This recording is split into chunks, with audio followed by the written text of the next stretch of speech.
மாபெரும் ஆர்ப்பாட்டத்தை தலைமை வகித்து சிறப்பித்துக் கொண்டிருக்கிற மாவட்ட செயலாளர்கள், ஒருங்கிணைந்த சென்னை மாவட்டத்தை சார்ந்த செயலாளர்கள் பா வேலுமணி, வழக்குரைஞர் சாரநாத், சேத்துப்பட்டு இளங்கோ, சைதை ஜேக்கப், வேளச்சேரி இளையா, கரிகால் வளவன், வழக்குரைஞர் அப்புன், சி சவுந்தர், உஷா ராணி, சா இளங்கோவன், தேவ ஞான முதல்வன் ஆகிய தோழர்களே, திருவள்ளூர் மாவட்ட செயலாளர்கள் தளபதி சுந்தர், நீலமேகம், அருண் கௌதம், ஆவடி ஆதவன் ஆகிய தோழர்களே, செங்கல்பட்டு மாவட்ட செயலாளர்கள் கேது என்கிற தென்னவன், வழக்குரைஞர் பொன்னிவளவன், காஞ்சி தமிழினி, கனல்விழி, திருநீர்மலை தமிழரசன், சாமுவேல் ஆகிய தோழர்களே, காஞ்சிபுரம் மாவட்ட செயலாளர்கள் தீவா எழிலரசு, மேனகாதேவி கோமகன், பருத்திக்குளம் மதி ஆதவன் ஆகிய தோழர்களே,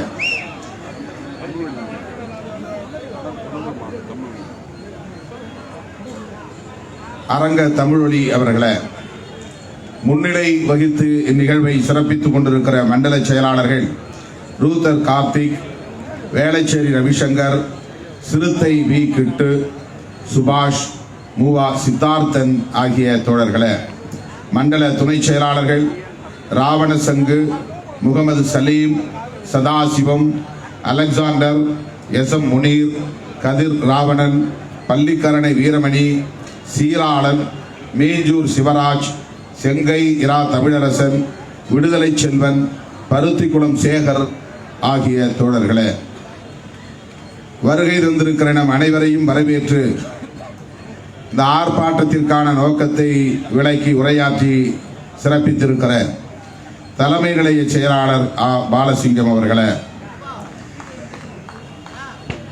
இந்த ஆர்ப்பாட்டத்தை ஒருங்கிணைக்கிற பணிகளை வெற்றிகரமாக மேற்கொண்டிருக்கிற கட்சியின் மேலிட பொறுப்பாளர்கள் அண்ணன் நீலவானத்து நிலவன் அவர்களே, வழக்குரைஞர் எழில் கரோலின் அவர்களே, வழக்குரைஞர் பே தமிழினியன், வா வனச்செழியன், ஆர் ஆ அப்துல் ரகுமான், ஜே முபாரக், பாசறை ஆ செல்வராஜ், நா செல்லதுரை, வழக்குரைஞர் கூகா கதிர் நிலவன் மற்றும் இரா செல்வம் ஆகிய தோழர்களே, நம்முடைய அழைப்பை ஏற்று இந்த நிகழ்விலே பங்கேற்று நம்முடைய கருத்துக்களுக்கு மேலும் வலு சேர்க்கிற வகையில் இங்கே உரையாற்றி அமர்ந்திருக்கிற இந்திய கம்யூனிஸ்ட் கட்சி மார்க்சிஸ்ட் மாநில செயலாளர் பெருமதிப்பிற்குரிய தோழர் கே பாலகிருஷ்ணன் அவர்களே, உரையாற்றி விடைபெற்று சென்றிருக்கிற இந்திய கம்யூனிஸ்ட் கட்சியின் மாநில செயலாளர் அண்ணன் இரா முத்தரசன் அவர்களே, எப்போதும் போல் நம்முடைய களப்பணிகளுக்கு ஊக்கமளிக்கக்கூடிய வகையில் இந்த நிகழ்விலும் பங்கேற்று உரையாற்றி அமர்ந்திருக்கிற காங்கிரஸ் பேரியக்கத்தின் மூத்த தலைவர்களில் ஒருவர், ஊடகத்துறையின் மாநில தலைவர் அண்ணன் ஆ ஓபண்ணா அவர்களே, மறைந்த குடியரசுத் தலைவர் அப்துல் கலாம் அவர்களின் தொழில்நுட்ப ஆலோசகர், ஜனநாயக பற்றாளர், மதிப்பிற்குரிய தோழர் பொன்ராஜ் அவர்களே, இந்த மின்னணு வாக்குப்பதிவு எந்திரம் கூடவே கூடாது என்று தொடர்ந்து போர்க்குரல் எழுப்பி வருகிற மூத்த ஊடகவியலாளர், ஆக சிறந்த ஜனநாயக சக்தி அண்ணன் ஐயநாதன் அவர்களே, இந்த நிகழ்வில் பங்கேற்று எனக்கு முன்னர் இங்கே உரையாற்றி அமர்ந்திருக்கிற நமது கட்சியின் ஊடக பிரிவின் முதன்மை செயலாளரும் சட்டமன்ற உறுப்பினருமான பனையூர் பாபு அவர்களே, தம்பி எஸ் பாலாஜி அவர்களே, தம்பி திருவள்ளூர் பழனி அவர்களே மற்றும் அவரோடு வருகை தந்திருக்கிற பழனி அவர்களோடு வருகை தந்திருக்கிற முன்னணி பொறுப்பாளர்கள்,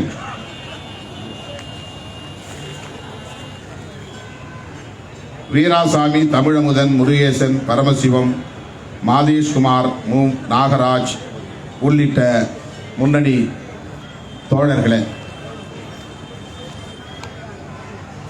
என்னுடைய அழைப்பை ஏற்று இந்த ஆர்ப்பாட்டத்தில் பங்கேற்று பல்லாயிரக்கணக்கிலே திரண்டு வந்து இந்த நிகழ்வை சிறப்பித்துக் கொண்டிருக்கிற என் உயிரின் உயிரான விடுதலை சிறுத்தைகளே, உங்கள் அனைவருக்கும் என்னுடைய பணிவார்ந்த வணக்கத்தை தெரிவித்துக் கொள்கிறேன். இன்றைக்கு நாடு முழுவதும் அனைத்து மாவட்ட தலைநகரங்களிலும் இந்த ஆர்ப்பாட்டங்கள் நடைபெற்றுக் கொண்டிருக்கின்றன. 2 கோரிக்கைகளை நாம் மையப்படுத்தி இருக்கிறோம். ஒன்று, மின்னணு வாக்குப்பதிவு எந்திர முறை வருகிற நாடாளுமன்ற தேர்தலில் நடைமுறைப்படுத்தக்கூடாது, மாறாக மீண்டும் பழைய வாக்குச்சீட்டு முறையே, வாக்கு பெட்டிகளில் வாக்களிக்கக்கூடிய வாக்குச்சீட்டு முறையே வேண்டும். இது மிக மிக முக்கியத்துவம் வாய்ந்த கோரிக்கை. இரண்டாவது, தமிழ்நாட்டில் அண்மையிலே நேர்ந்த இயற்கை பேரிடர் சென்னை உள்ளிட்ட வட மாவட்டங்களிலும், தூத்துக்குடி, திருநெல்வேலி உள்ளிட்ட தென் மாவட்டங்களிலும், ஏறத்தாழ 10-15 மாவட்டங்களில் நேர்ந்த புயல், மழை, வெள்ளம் ஆகியவற்றால் மிக பெரும் பாதிப்புக்கு தமிழ்நாடு உள்ளாகி இருக்கிற நிலையில் பொதுமக்கள் இயல்பான வாழ்க்கையில் கடும் பாதிப்பை சந்தித்திருக்கிற நிலையில் இதனை தேசிய பேரிடராக அறிவிக்க வேண்டும். அதற்கு தமிழ்நாடு அரசு கோரியிருக்கிற 21,000 கோடி நிதியை இந்திய ஒன்றிய அரசு, மோடி அதானி அரசு ஒதுக்கீடு செய்ய வேண்டும் என்பதுதான் இரண்டாவது கோரிக்கை. சொல்லப்போனால் நாம் முதலில் இந்த இவிஎம் கூடாது என்பதை மட்டும்தான் முன்னிறுத்தி இந்த ஆர்ப்பாட்டத்தை அறிவித்தோம். அதன் பிறகு இந்திய ஒன்றிய அமைச்சர் நிர்மலா சீதாராமன் தமிழகத்திற்கு வருகை தந்தபோது, ஏன் அதற்கு முன்னதாகவே அவர் அளித்த பேட்டி, இதையெல்லாம் நாங்கள் பேரிடராக அறிவிக்க முடியாது என்று அகந்தையோடு அவர் அளித்த பேட்டி அதை கண்டிக்க வேண்டிய உந்துதலை நமக்கு தந்தது. ஆகவேதான் தமிழ்நாட்டில் ஏற்பட்டிருக்கிற இந்த பாதிப்பை தேசிய பேரிடராக அறிவிக்க வேண்டும் என்று முதல்வர் விடுத்த கோரிக்கையை வலுப்படுத்தக்கூடிய வகையிலே நாம் இந்த ஆர்ப்பாட்டத்தின் இன்னொரு கோரிக்கையாக இதை இணைத்துக் கொண்டோம். ஓரிரு நாள் இடைவெளியில் நம்முடைய தோழமை கட்சி தலைவர்கள் ஒரு சிலரைத்தான் நம்மால் தொடர்பு கொள்ள முடிந்தது. நம்முடைய அழைப்பை ஏற்று இந்த நிகழ்விலே பங்கேற்று நம்முடைய கோரிக்கைகளுக்கு வலு சேர்க்கிற வகையிலே ஓங்கி குரல் கொடுத்து அமர்ந்திருக்கிற தோழமை கட்சி தலைவர்கள் தோழர் கே. பாலகிருஷ்ணன், அண்ணன் முத்தரசன், தோழர் பொன்ராஜ், அண்ணன் ஐயநாதன், மதிப்பிற்குரிய அண்ணன் கோபண்ணா அவர்கள் உள்ளிட்ட தோழமை கட்சி தலைவர்களுக்கு நான் லட்சோபலட்சக்கணக்கான விடுதலை சிறுத்தைகளின் சார்பில் எனது நெஞ்சார்ந்த நன்றியை உரித்தாக்குகிறேன். தோழர்களே, இந்திய ஒன்றிய அரசு எந்த அளவுக்கு ஓரவஞ்சனையோடு செயல்படுகிறது என்பதை புள்ளி விவரங்களோடு தோழர் பொன்ராஜ் அவர்கள் மிகச் சிறப்பாக இங்கே எடுத்து அடுக்கினார். பிஜேபி ஆளுகிற மாநிலங்களுக்கு எந்த அளவுக்கு அவர்கள் கரிசனம் காட்டுகிறார்கள், கேட்கிற நிதியை விட கூடுதலாக சில மடங்கு அள்ளி தருகிறார்கள். பிஜேபி அல்லாத கட்சிகள் மாநிலங்களுக்கு எந்த அளவுக்கு அவர்கள் எதிராக செயல்படுகிறார்கள், விடுக்கிற கோரிக்கையை அலட்சியப்படுத்துகிறார்கள், பாதிப்புக்கு ஏற்ப நிதியை தர மறுக்கிறார்கள் என்பதை புள்ளி விவரங்களோடு அம்பலப்படுத்தி இருக்கிறார். நீங்கள் அதை கவனித்திருப்பீர்கள். தமிழ்நாட்டில் பிஜேபி இல்லை, அதனால் பிஜேபி விடுக்கிற கோரிக்கையை அவர்கள் ஒரு பொருட்டாக எடுத்துக் கொள்வதில்லை. 21,000 கோடி இழப்பீடு இந்திய ஒன்றிய அரசின் சார்பில் பேரிடர் நிவாரண நிதியாக வழங்க வேண்டும் என்பதுதான் தமிழ்நாடு அரசின் கோரிக்கை.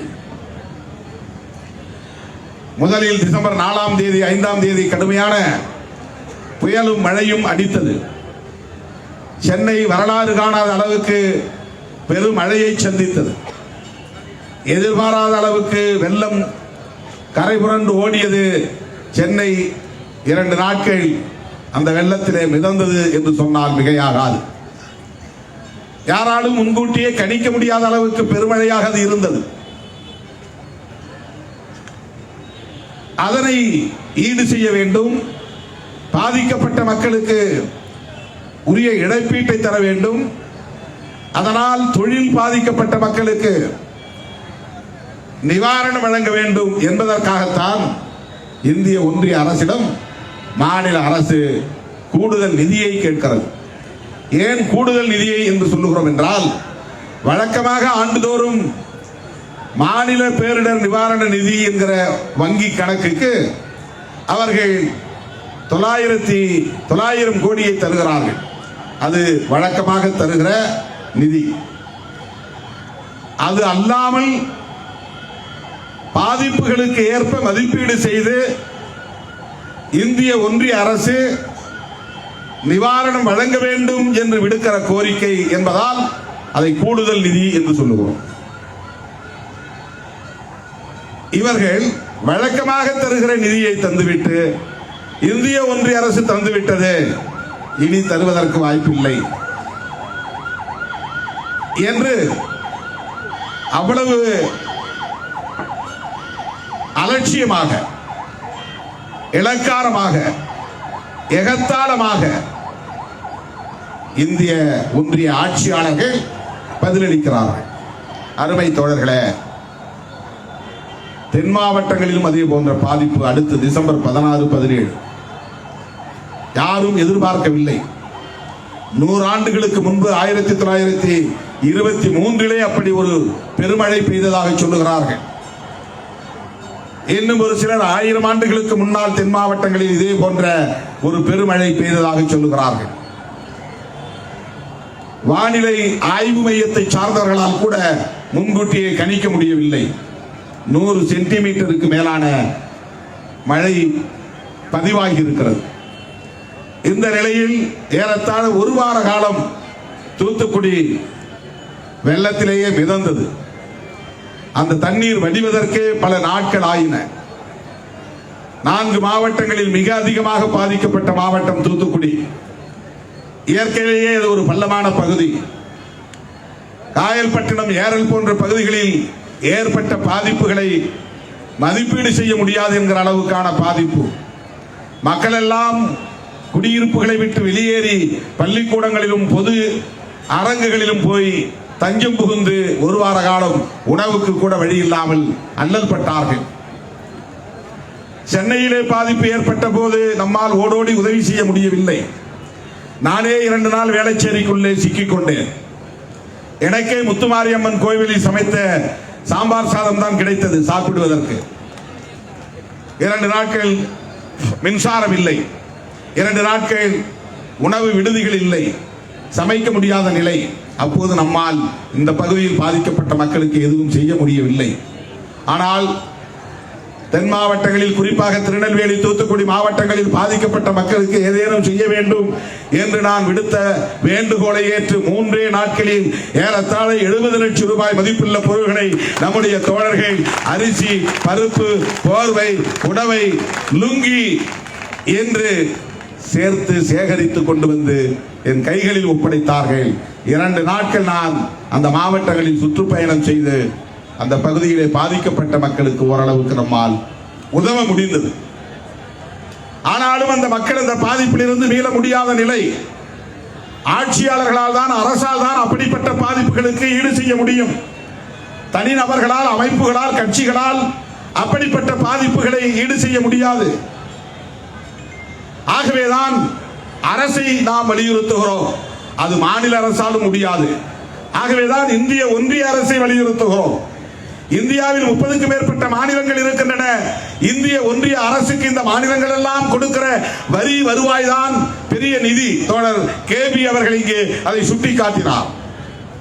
ஜிஎஸ்டி மூலமாக நாம் வசூலித்தவர்களுக்கு தருகிறோம். அப்படி இந்திய மாநிலங்கள் எல்லா மாநிலங்களும் சரிசமமாக வரியை வசூலித்து தருகிறதா என்றால் இல்லை. இந்திய அரசுக்கு, ஒன்றிய அரசுக்கு, டெல்லியிலே இருக்கிற மோடி அதானி அரசுக்கு அதிகமான வருவாயை ஈட்டி தருகிற மாநிலங்களும், இன்னும் சொல்ல போனால் 4 முன்னணி மாநிலங்களும் தமிழ்நாடு ஒன்று.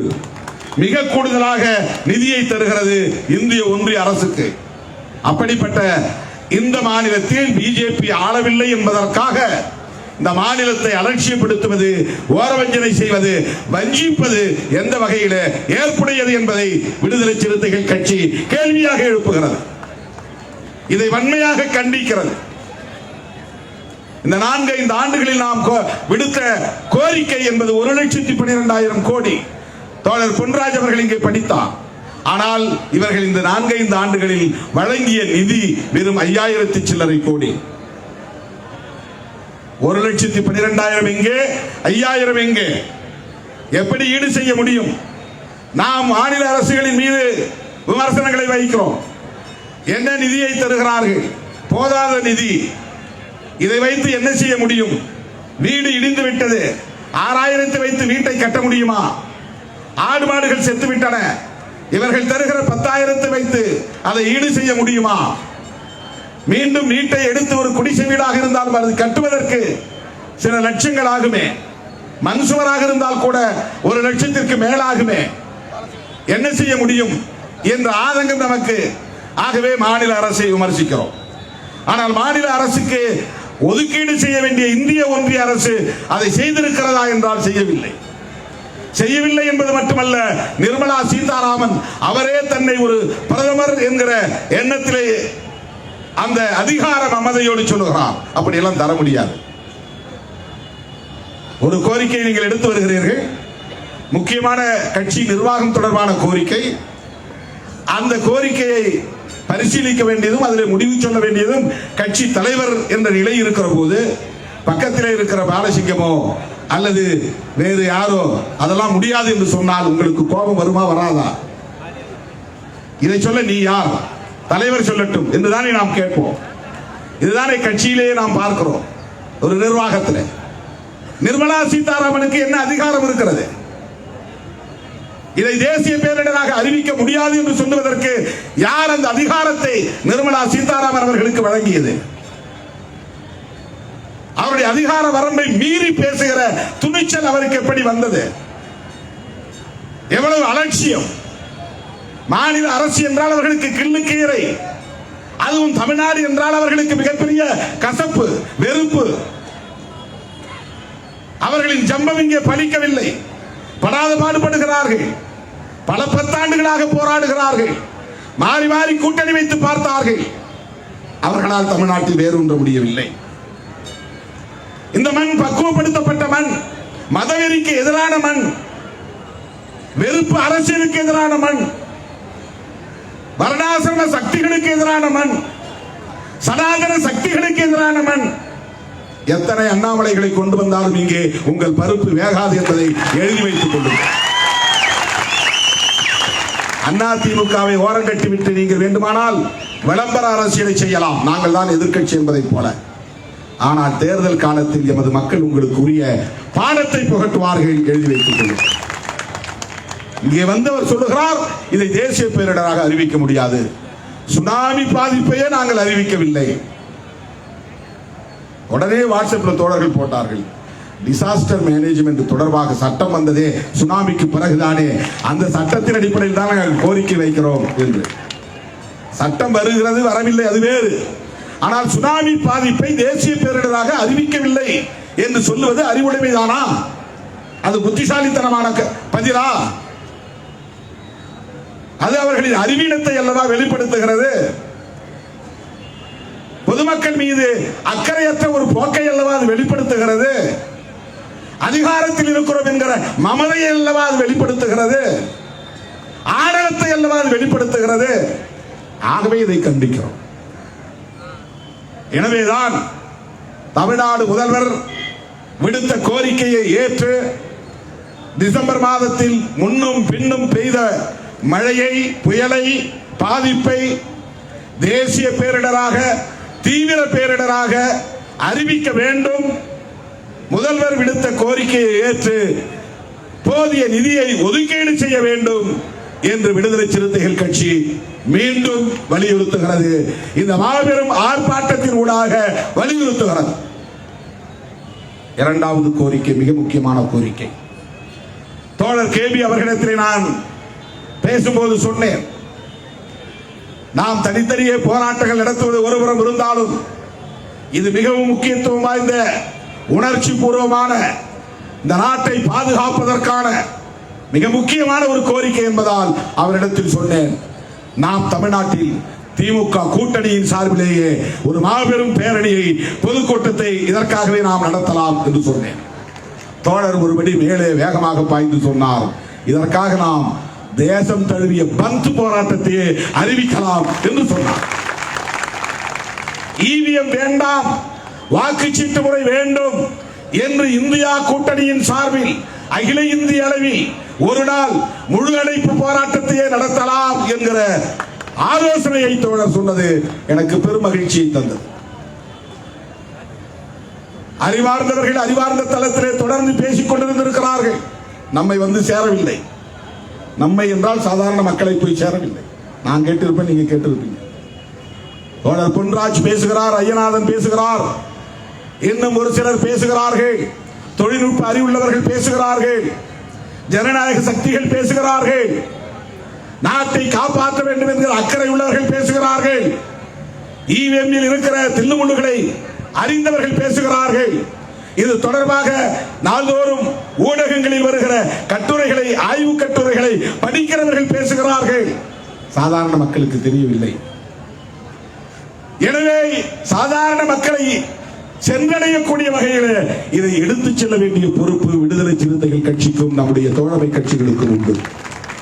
இதை வெகு மக்கள் மயப்படுத்தியாக வேண்டும், மக்கள் மயப்படுத்தியாக வேண்டும், மக்கள் வெகுண்டட வேண்டும். இதில் எவ்வளவு பெரிய தில்லுமுள்ளையும் செய்ய முடியும். இதை நம்ப முடியாது. ஒரு செல்போன்ல மெமரி இருக்கிறது. நாம் டைப் பண்ணக்கூடிய ஒவ்வொன்றும் அதில் போய் தங்கி விடுகிறது. நாம் எடுக்கிற போட்டோஸ் ஒவ்வொன்றும் அதில் போய் தங்கி விடுகிறது. ஒவ்வொரு செல்போனிலும் ஒரு கெப்பாசிட்டி இருக்கிறது. அந்த செல்போன் எவ்வளவு தரம் என்பதை பொறுத்து, அதை பொறுத்துதான் விலையும் தீர்மானிக்கப்படுகிறது. இத்தனை ஜிபி என்று சொல்வார்கள்.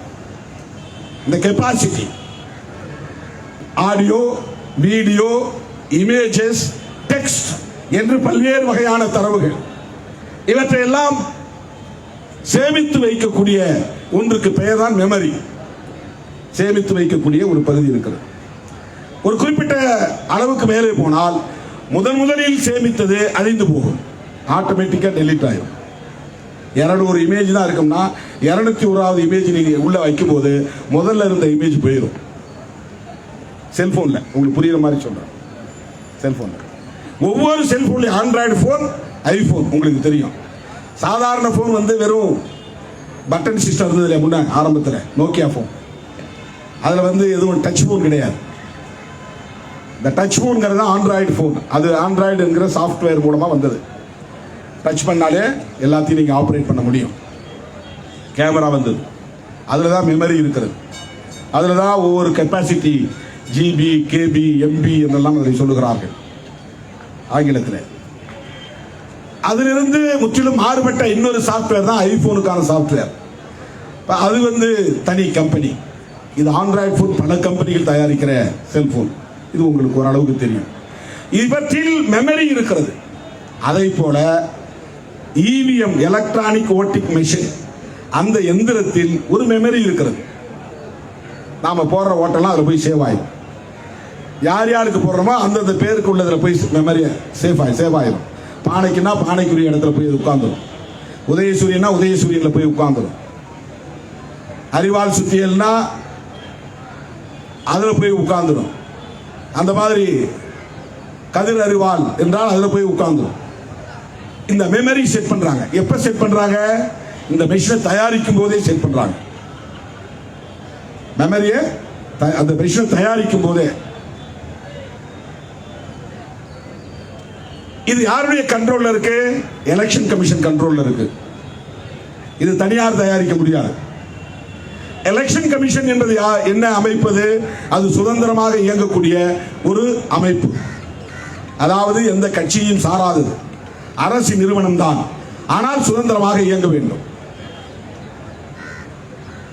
அந்த எலெக்ஷன் கமிஷனுக்கு ஒரு தலைமை தேர்தல் ஆணையர் உண்டு, சில தேர்தல் ஆணையர்கள், election commissioner, election chief commissioner.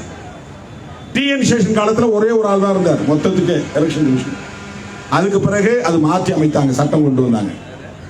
அதுல எலெக்ஷன் கமிஷனர் 5 பேர் என்னவோ இருக்காங்க. 5 பேர் தானே எலெக்ஷன் கமிஷனர். 3 பேர் எலெக்ஷன் கமிஷனர், 3 பேர். ஒருத்தர் chief commissioner, chief election commissioner. இவர்கள் கட்சி சார்பற்றவர்கள். தேர்தலை இந்தியா முழுவதும் நடத்தி தருவதற்கான ஏற்பாடுகளை செய்யக்கூடியவர்கள். இதற்கு முன்பு பேலட் பேப்பர் சிஸ்டம் இருந்துச்சு. ஒரு வாக்குச்சாவடி போனோம்னா அங்க உட்கார்ந்துருப்பான் ஒரு அதிகாரி, கவர்மெண்ட் அரசாங்கமே நியமிக்கிற, தேர்தல் ஆணையத்தால் நியமிக்கப்படுகிற போலிங் ஆபீசர்ஸ், நன்றி சார், போலிங் ஆபீசர்ஸ் உட்கார்ந்துருப்பாங்க. நீ போய் பேரை சொன்ன உடனே வாக்காளர் பதிவேட்டில் உன் பேர் இருக்கா அப்படின்னு அவன் பார்த்து வெரிஃபை பண்ணிட்டு டிக் பண்ணிட்டு உன் கையில அழிக்க முடியாத மைய வச்சு உன்னை போய் வாக்குப்பதிவு போடு வந்து செய் அப்படின்னு ஒரு சீட்டு கொடுப்பான். அந்த சீட்டை எடுத்துட்டு போய் அங்க இருக்கிற முத்திரை எடுத்து நமக்கு விருப்பமான சின்னத்தில் பார்த்து ஒரு முறைக்கு 2 முறை பார்த்து இதுதான் நம்முடைய வேட்பாளருக்கான சின்னம், நம்முடைய கட்சிக்கான சின்னம், வெற்றி பெற வேண்டிய வேட்பாளரின் சின்னம் என்று பார்த்து முத்திரையை குத்தி மடித்து அந்த வாக்கு பெட்டியிலே போட்டு விட்டு வருவோம். நமக்கு முழு மன திருப்தி இருக்கும். ஏன்னா அந்த சீட்ல எந்த வேட்பாளருக்கான சின்னம் பேர் படிக்க தெரியலனாலும் கூட சின்னம் தெரியும் மக்களுக்கு. உதயசூரியன் எது, இரட்டை இலை எது, கதிர் அரிவாள் எது, அரிவாள் சுத்திய நட்சத்திரம் எது, பானை சின்னம் எது பார்த்துருவாங்க. கை சின்னம் எது ரொம்ப எளிதாக மக்களுக்கு போய் சேரும். ஆகவே சின்னத்தை பார்த்து வாக்களித்தால் நான் விரும்பிய வேட்பாளருக்கு, நான் விரும்பிய கட்சிக்கு, நான் விரும்புகிற சின்னத்திற்கு வாக்களித்தேன். அதுதான் ஒரு வாக்காளருக்கு அரசு செய்யக்கூடிய, தேர்தல் ஆணையம் செய்யக்கூடிய மிக முக்கியமான பாதுகாப்பு. அதுதான் ரொம்ப முக்கியமானது. தேர்தல் அரசியல் ஜனநாயகத்தில் முக்கியமான 2 விஷயம் இருக்கு. ஒன்று கான்பிடென்ஷியல், இன்னொன்று டிரான்ஸ்பரன்சி. கான்பிடென்ஷியல்னா ரகசியம், டிரான்ஸ்பரன்சினா வெளிப்படைத்தன்மை. 2 அடங்கியதுதான் தேர்தல் ஜனநாயகம், நாடாளுமன்ற ஜனநாயகம். கான்பிடென்ஷியல் என்னன்னா, நான் யாருக்கு ஓட்டு போட்டேன்னு மற்றவனுக்கு தெரியக்கூடாது. டிரான்ஸ்பரன்சி என்னன்னா, நான் யாருக்கு ஓட்டு போட்டேன்னு எனக்கு தெரியணும். இது 2ம் உள்ளடக்கமாக கொண்டதுதான் பார்லிமெண்டரி டெமோக்ரசி. இதுதான் நாடாளுமன்ற ஜனநாயகம். இதை உத்தரவாதப்படுத்துவதற்கான ஒரு அமைப்பு தான், சுதந்திரமான அமைப்பு தான் எலெக்ஷன் கமிஷன். அப்படி அது சுதந்திரமாக இயங்குவதற்கு ஆளுமை பெற்றவர்களாக பொறுப்பில் நியமிக்கப்படுகிறவர்கள் தான் தேர்தல் ஆணையர்கள். அதிலே எந்த கட்சியும் ஊக்க நுழைக்க கூடாது, அரசியல் தலையிடக்கூடாது. ரொம்ப முக்கியமாக இதை நாம் சிந்திக்க வேண்டும். இவிஎம் எப்போது வந்தது? Election commission 1981 அறிமுகமானது. 2004 நாடு முழுவதும் இதை நடைமுறைக்கு கொண்டு வருவதற்கான நடவடிக்கைகளை மேற்கொண்டார்கள். இதை முதலில் எதிர்த்தது யார் என்றால், இவர்களின் இந்த சனாதன சக்திகளின் பிஜேபி கட்சியின் முன்னாள் தலைவர் சாட்சாத் சங்கி அத்வானி தான். சங்க பரிவார தலைவர்களில் ஒருவர் அவர் அத்வானி. அப்ப இது காங்கிரஸ் அறிமுகப்படுத்தியது என்பதனால் இதில் எங்களுக்கு நம்பகத்தன்மை இல்லை, எனவே எதிர்க்கிறோம் என்று நீதிமன்றத்திற்கே போனவர்கள் அவர்கள். இது வரலாறு தோழர்களே. இவிஎம் எலக்ட்ரானிக் ஓட்டிங் மெஷின் நேரத்தை சுருக்குகிறது. போன உடனே சொன்னமா டக்குன்னு அழுத்தமா வெளியே வந்துடலாம். ரொம்ப ஸ்பீடா 1 மணி நேரத்தில் 2 மணி நேரத்தில் பல்லாயிரக்கணக்கான மக்கள் வரிசையில் காத்திருக்க வேண்டியதில்லை, ரொம்ப நேரம் காத்திருக்க வேண்டியதில்லை, உடனே வாக்கு போட்டுடலாம். ரொம்ப வேகம். வாக்குப்பதிவும் விரைவுபடுத்த முடியும். 2வது, வாக்கு எண்ணிக்கையும் காலையில் 8 மணிக்கு ஆரம்பித்தால் 11 மணிக்கெல்லாம் ரிசல்ட் தெரியும். இதெல்லாம் ஒரு ஸ்பீடு இருக்கு. விரைவாக வாக்குப்பதிவு செய்யவும் முடியும், விரைவாக வாக்குகளை எண்ணவும் முடியும். 120 130 கோடி மக்கள் உள்ள இந்த நாட்டில் 60-70 விழுக்காடு வாக்குப்பதிவு செய்யக்கூடிய வாக்காளர்களை கொண்ட இந்த தேசத்தில் விரைவாக வாக்குப்பதிவு செய்ய வேண்டும், விரைவாக வாக்குகளை எண்ண வேண்டும் என்பது அவசியமானதுதான். அதில் யாருக்கும் மாற்று கருத்து இல்லை. அந்த அடிப்படையிலே வரவேற்க நாம் கடமைப்பட்டிருக்கிறோம். தொழில்நுட்ப வளர்ச்சியை ஒரு வளர்ச்சி நோக்கிலே வரவேற்க கடமைப்பட்டிருக்கிறோம். ஆனால் மறுபடியும் நாம் அந்த முக்கியமான இடத்திற்கு வருகிறோம். நாடாளுமன்ற ஜனநாயகத்தில் கான்பிடென்ஷியல் என்கிற ரகசியமும் டிரான்ஸ்பரன்சி என்கிற வெளிப்படைத்தன்மையும் இதிலே உறுதிப்படுத்தப்படுகிறதா என்றால் இல்லை. இந்த இவிஎம் என்பது எந்த நேரத்திலும் யாராலும் இதிலே நுழைய முடியும், தலையிட முடியும், முன்கூட்டியே செட் பண்ணி வைக்க முடியும். வாக்களித்த பிறகும் இதற்குள்ளே தலையீடு செய்து மாற்றங்களை செய்ய முடியும். அதற்கான வாய்ப்புகள் இருக்கின்றன. எலக்ட்ரானிக் என்பது அதுதான். எவ்வளவு வலிமையானதோ அவ்வளவு பலவீனங்களையும் கொண்டது எலக்ட்ரானிக். இந்த மின்னணு தொடர்பான தொழில்நுட்பம் என்பது எவ்வளவு விரைவாகவும் வலிமையாகவும் செயல்படக்கூடியது, வளர்ச்சிக்கு ஏதுவாக இருக்கக்கூடியது என்று நாம் நம்புகிறோமோ அதே அளவுக்கு பாதிப்பையும் ஏற்படுத்தக்கூடிய பலவீனங்களையும் இது கொண்டிருக்கிறது. இதை யாரும் மறுக்க முடியாது.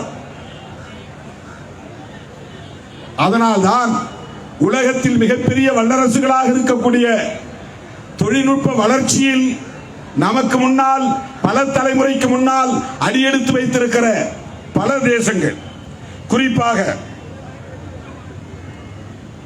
குறிப்பாக ஜெர்மனி, நெதர்லாந்து போன்ற நாடுகள். நெதர்லாந்து ஐரோப்பாவோட முக்கியமான நாடு, ஜெர்மனி ஐரோப்பிய யூனியன்ல மிக முக்கியமான நாடு. அவர்கள் வாக்குச்சீட்டு முறையை கைவிட்டு இந்த எலக்ட்ரானிக் ஓட்டிங் மிஷின் என்கிற அந்த முறைக்கு போய் இது மேனிபுலேஷன், அதாவது தில்லுமுள்ளு செய்ய முடியும், கூட்டவோ குறைக்கவோ முடியும், வேண்டியவர்களுக்கு வாக்களிக்க அதை திருத்தி அமைக்க முடியும் என்பதை உணர்ந்து மறுபடியும் வாக்குச்சீட்டு முறைக்கு வந்துவிட்டார்கள். உலக வல்லரசு நாடுகளில் ஒன்று ஜெர்மனி. தொழில்நுட்ப வளர்ச்சியில் இந்தியாவை விட பல பத்தாண்டுகளுக்கு முன்பே சிறுத்தையின் வேகத்தில் பாய்ந்த நாடு ஜெர்மனி. உலகத்திலே இன்றைக்கு அதிகமான சொகுசு கார்களை உற்பத்தி செய்து உலக சந்தையில் வணிகம் செய்யக்கூடிய நாடுகளில் ஒன்று. தொழில்நுட்ப வளர்ச்சியில் முன்னிலையில் இருக்கிற நாடு. அவனே மறுபடியும் ஓட்டு சீட்டுக்கு வந்துட்டான். வேண்டாம், மேனிபுலேட் பண்ண முடியும், இதில் தில்லுமுள்ளு செய்ய முடியும். ஆங்கிலத்தில் மேனிபுலேட் என்பதை தமிழ தில்லுமுள்ளு என்று நாம் புரிந்து கொள்ளலாம். தில்லுமுள்ளுனா நம்மளுக்கு ரொம்ப ஈஸியா புரியும். திருட்டு வேலைகளை செய்ய முடியும், அயோக்கியத்தனங்களை செய்ய முடியும், உண்மையான உழைக்கும் மக்களின் வாக்குகளை கொள்ளையடிக்க முடியும். அவனுக்கு ஏற்ப அதை மாத்திட்டு வேற மாதிரி போட்டு அது எத்தனையோ வழிமுறைகள் இருக்கின்றன.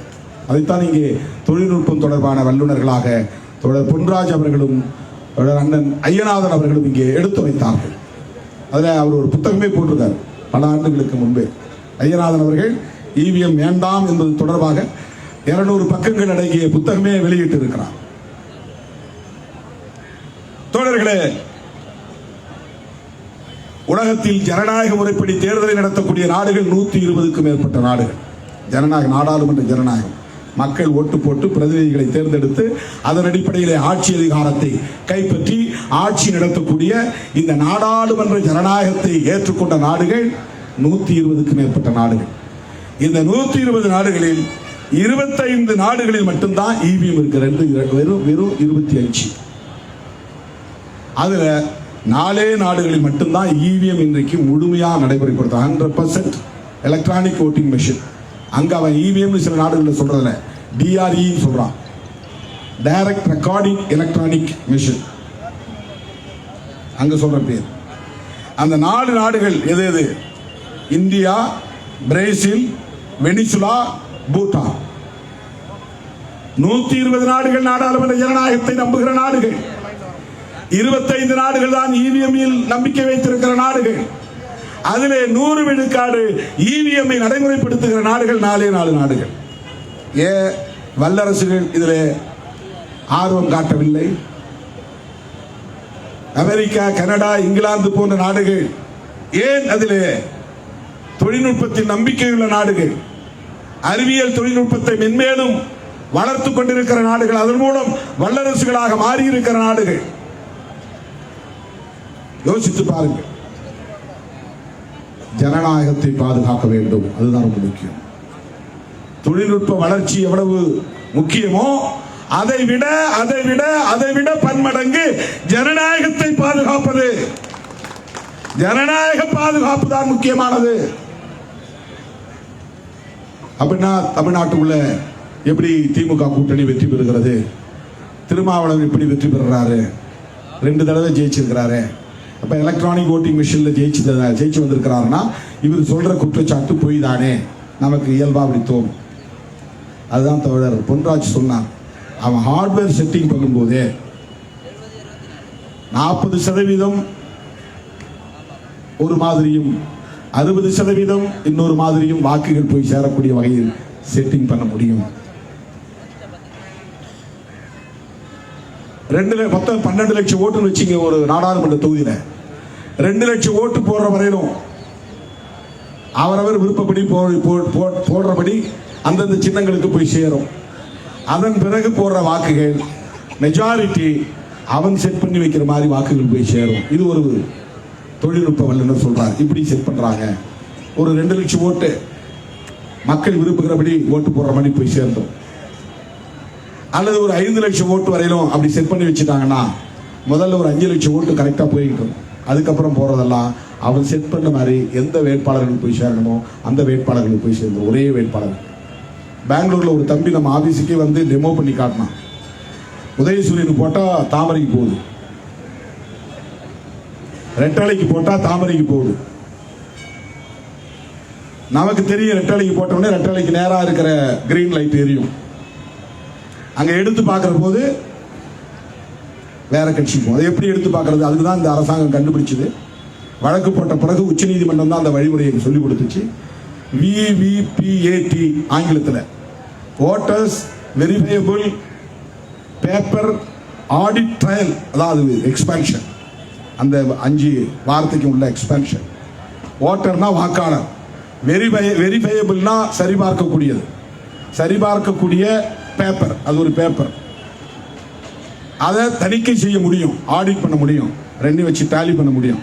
இந்த வாக்குப்பதிவு எந்த இடத்துல டோட்டலா பண்ணி பார்த்தா டிஎம்கே இவ்வளவு போச்சு, ஏடிஎம்கே இவ்வளவு போச்சு, கம்யூனிஸ்ட் இவ்வளவு போச்சு, இண்டிபெண்டன்ட் சிம்பிளுக்கு இவ்வளவு போச்சு, டோட்டல் இவ்வளவு வருது அப்படின்னு இவிஎம்ல சொல்லிடும். இதே மாதிரி அந்த ஒப்புகை சீட்டு நம்ம தமிழ்ல சொல்றோம், அக்னாலஜ்மெண்ட் ரிசீட்.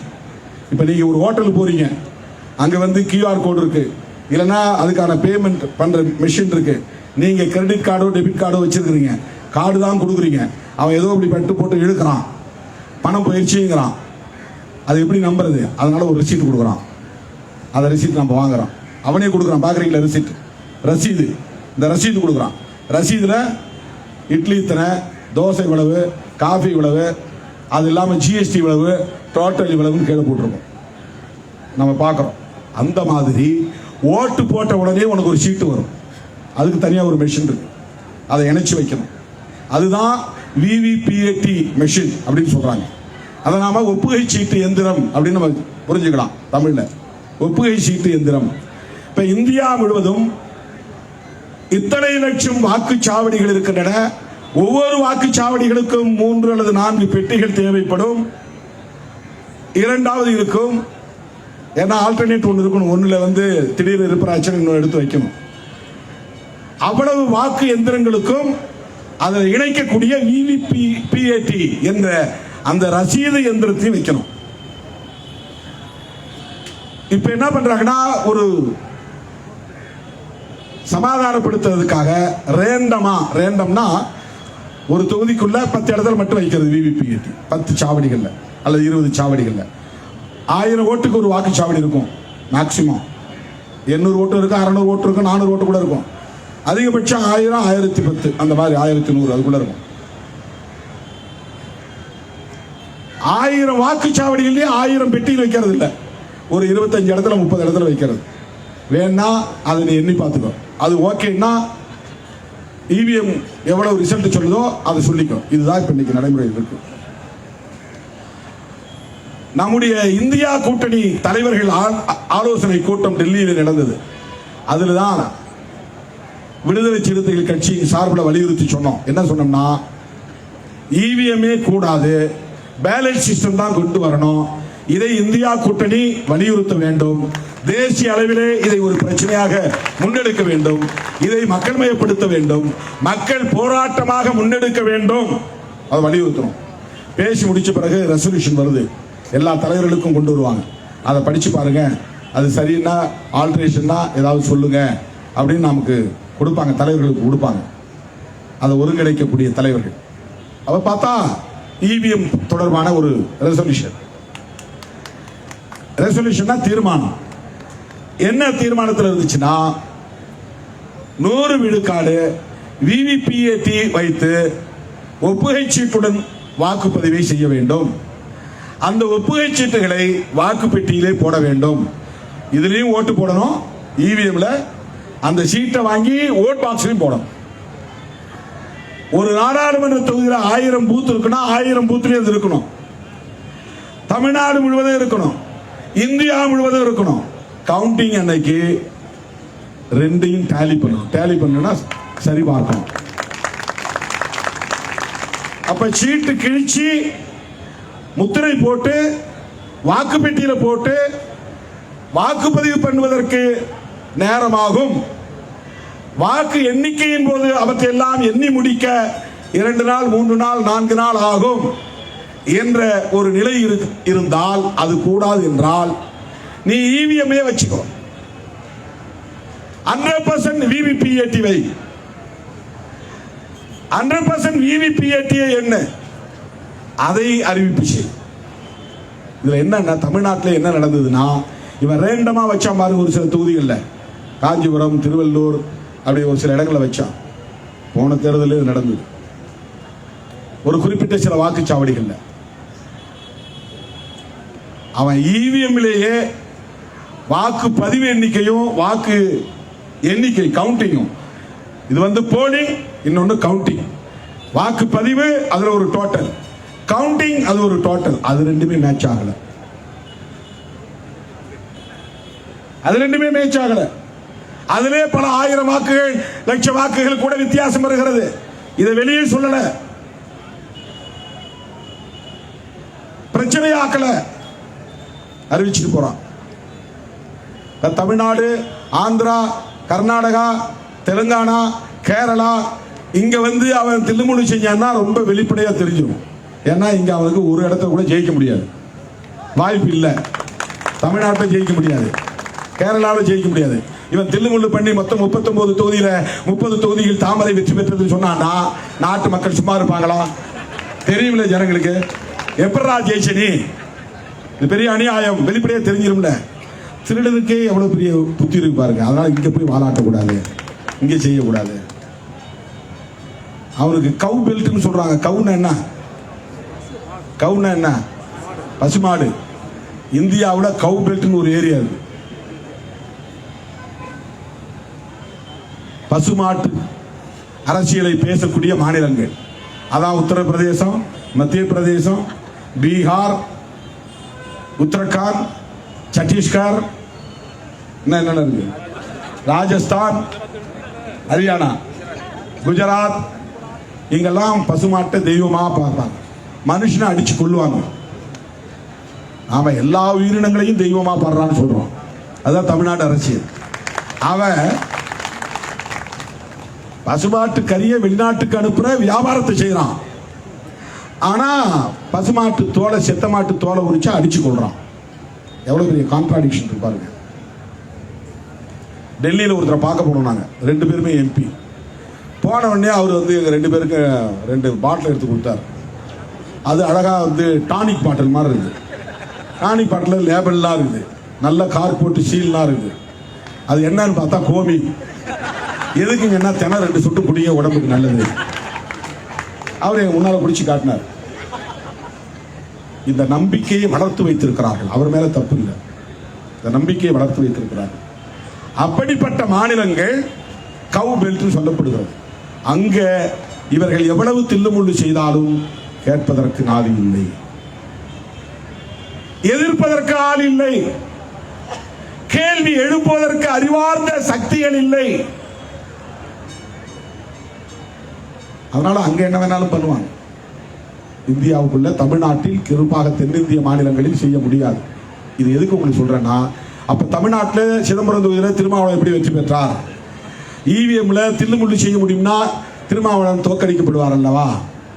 எப்படி ஜெயிச்சார்? 3000 ஓட்டு வித்தியாசமா இருந்தாலும் எப்படி ஜெயிச்சார்? அப்ப தில்லுமுள்ளு பண்ணுவாங்கன்னு சொல்றது பொய் அப்படின்னு நம்ம ஒரு வாதத்தை வைக்கிறோம் இல்லையா? அதற்காக இந்த விளக்கத்தை சொல்கிறேன். இங்க அவங்க வாழாட்ட மாட்டாங்க. இப்ப நடைபெற போகிற தேர்தலில் கூட அவங்க இங்க வந்து அந்த வேலையை செய்ய மாட்டாங்க. வட இந்திய மாநிலங்களில் அவர்களால் செய்ய முடியும். அமித்ஷா இப்போதே சொல்லுகிறார், அவர்களின் வாக்குச்சாவடி முகவர்கள் கூட்டத்தில், BLA பூத் லெவல் ஏஜென்ட்ஸ், அந்த கூட்டத்தில் சொல்லுகிறார், மறுபடியும் நாம் தான் ஆட்சி அமைப்போம். அது நம்பிக்கை ஊட்டுவதற்காக சொல்வது தவறில்லை. ஆனால் 400க்கு மேற்பட்ட இடங்களில் நாங்கள் வெற்றி பெறுவோம். எந்த நம்பிக்கையில் சொல்லுகிறார்கள்? EVM கையிலே இருக்கிறது என்று. தோழர்களே, ஒரு உண்மையை உங்களுக்கு நான் சொல்லுகிறேன். நாம் இப்பதான் இதை பற்றி பேசுகிறோம். அந்த கவ் பெல்ட் பகுதியில் அறிவார்ந்த சக்திகள், அமைப்பு சாரா NGO அமைப்புகளை சார்ந்தவர்கள் இருக்கத்தான் செய்கிறார்கள். அவர்கள் நாள்தோறும் ஜந்தர் மந்தரில் போராடி கொண்டே இருக்கிறார்கள். டெல்லியில ஜந்தர் மந்தர்ல இன்னைக்கு நீங்க போனா கூட ஒரு 10 பேர் கூடி போராட்டம் நடத்திட்டு இருப்பாங்க, EVM வேண்டாம். அவங்க பிரதமர் மோடிக்கு வைத்திருக்கிற பெயர், அவர் பீப்புள்ஸ் பிரைம் மினிஸ்டர் அல்ல, EVM பிரைம் மினிஸ்டர். அவருக்கு பேரே EVM பிரைம் மினிஸ்டர். அவரை யார் தேர்ந்தெடுத்தா? மக்கள் தேர்ந்தெடுக்கவில்லை, EVM தேர்ந்தெடுத்தது. Electronic voting machine prime minister அவங்க வச்சிருக்கிற பேர். இதெல்லாம் நமக்கு வந்து சேரல, மக்கள்கிட்ட போய் இன்னும் நாம் சேர்ப்பிக்கல. ரொம்ப ஆபத்தான ஒரு கட்டத்தில் இருக்கிறோம். கருத்தியல் ரீதியாக இவ்வளவு தூரம் நாம் அவர்களை அம்பலப்படுத்தி இருக்கிறோம். சனாதன அரசியலை நடைமுறைப்படுத்துவதற்கான அனைத்து செயல் திட்டங்களையும் வரையறுத்துக் கொண்டு ஒவ்வொன்றாக அவர்கள் நிறைவேற்றி வருகிறார்கள். காங்கிரஸ் இல்லாத இந்தியா என்கிறார்கள், காங்கிரஸ் இல்லாத பாரதம் என்கிறார்கள், கம்யூனிஸ்டுகள் இல்லாத பாரதம் என்கிறார்கள். காங்கிரஸ் கம்யூனிஸ்ட் தேசிய அளவிலான எதிர்க்கட்சிகள் என்பதற்காக மட்டுமல்ல, இவர்கள் நாடாளுமன்ற ஜனநாயகத்தை உயர்த்தி பிடிக்கிற சக்திகளாக, அந்த மக்களை வழிநடத்தக்கூடிய சக்திகளாக இருக்கிறார்கள் என்பதால் தான் இவர்களை எல்லாம் எதிர்க்கிறார்கள். நான் வரும்போது வாட்ஸ்அப்ல ஒரு முக்கியமான ஒரு வீடியோ கிளிப்பிங் பார்த்தேன். கௌரி லங்கேஷை கொன்னதற்கு காரணமே EVM முறைகேடுகளை பற்றி அவரும் பேசத் தொடங்கினார், எழுதத் தொடங்கினார் என்பதால் தான் கௌரி லங்கேஷை படுகொலை செய்தது இந்த கும்பல், சனாதன கும்பல், ஆட்சி அதிகாரத்தை தக்க வைத்துக் கொள்ள துடிக்கிற கும்பல், தொடர்ந்து ஆட்சியில் இருக்க வேண்டும் என்று சதித்திட்டங்களை தீட்டி வருகிற கும்பல். ஒருபுறம் கருத்தியல் ரீதியாக மக்களை மதத்தின் பெயரால் பிளவுபடுத்துகிறார்கள், பெரும்பான்மைவாதம் என்கிற பெயரால் சிறுபான்மைக்கு எதிரான வெறுப்பு அரசியலை தொடர்ந்து விதைக்கிறார்கள். இந்தியர்களை இந்துக்கள் என்றும் இந்துக்கள் அல்லாதவர்கள் என்றும் பிரிக்கிறார்கள். இந்துக்களை உயர் சாதி கீழ் சாதி என்று சாதி அடிப்படையிலே பிளவுபடுத்துகிறார்கள். சமூக நீதி அடிப்படையிலே ஷெட்யூல் காஸ்ட் ஷெட்யூல் டிரைப்ஸ் என்று அகில இந்திய அளவில் இவர்கள் ஒருங்கிணைந்து விடக் கூடாது என்று ஒவ்வொரு சாதியும் தனித்தனி சாதி என்று சாதி பெருமையை ஊக்கப்படுத்துகிறார்கள். சாதி பெருமை பேசுகிறவர்களை நேரிலே சந்திக்கிறார்கள், அவர்களுக்கு முக்கியத்துவம் தருகிறார்கள். அகில இந்திய அளவில் ஷெட்யூல் காஸ்ட் என்கிற பெயரில் இந்த மக்கள் இணைந்து விடக் கூடாது என்பதை போல அகில இந்திய அளவில் OBC என்று இணைந்து விடக் கூடாது. ஒவ்வொரு சாதியும் ஆண்ட பரம்பரை என்ற பெருமையை பேசி சொல்லி ஊக்கப்படுத்துகிறார்கள். ஜாட்டுகள் வேறு ஆண்ட பரம்பரை, தாக்கூர்கள் வேறு, ஆண்ட பரம்பரை. ஜாட்டுகளும் தாக்கூர்களும் ஒன்று சேர்ந்து விடக்கூடாது. முதலியார் வேறு, முக்குளத்தோர் வேறு, ஆண்ட பரம்பரை, சாதி பெருமை பேசு, ஓபிசி என்று ஒன்று சேர்ந்து விடக்கூடாது. நீ மதமாக இரு, இந்துவாக இரு, அதே நேரத்தில் சாதி பெருமையோடு இரு. குர்ஆனை சொன்னால் ஒருவனுக்கு இஸ்லாமிய உணர்வு ஏற்படும், பைபிளை படித்தால் ஒருவனுக்கு கிறிஸ்தவ உணர்வு ஏற்படும். ஆனால் இந்து உணர்வு ஏற்படுவதற்கு சாதி உணர்வு தான் அவனுக்கு அடிப்படை தேவையாக இருக்கிறது. சாதியை மறந்தால் அவனுக்கு இந்து பெரும்பான்மைவாதம் என்கிற உணர்வு வராது. சாதியை மறப்பதற்கு எது எது காரணமாக இருக்கிறதோ அதையெல்லாம் அழித்தொழி. தமிழன் என்று சொல்லாதே, சாதியை உயர்த்தி பிடி. சாதியை சொன்னால், தமிழன் என்று சொன்னால் சாதி பின்னுக்கு போய்விடுகிறது, அல்லது இந்தியன் என்று சொன்னால் சாதி பின்னுக்கு போய்விடுகிறது. புரட்சிகர அரசியலை பேசினால் சாதி பின்னுக்கு போய்விடுகிறது. தமிழ் தேசிய பேசினால் சாதிக்கு பின்னுக்கு போய்விடுகிறது. ஆகவே இதையெல்லாம் பேசாதே.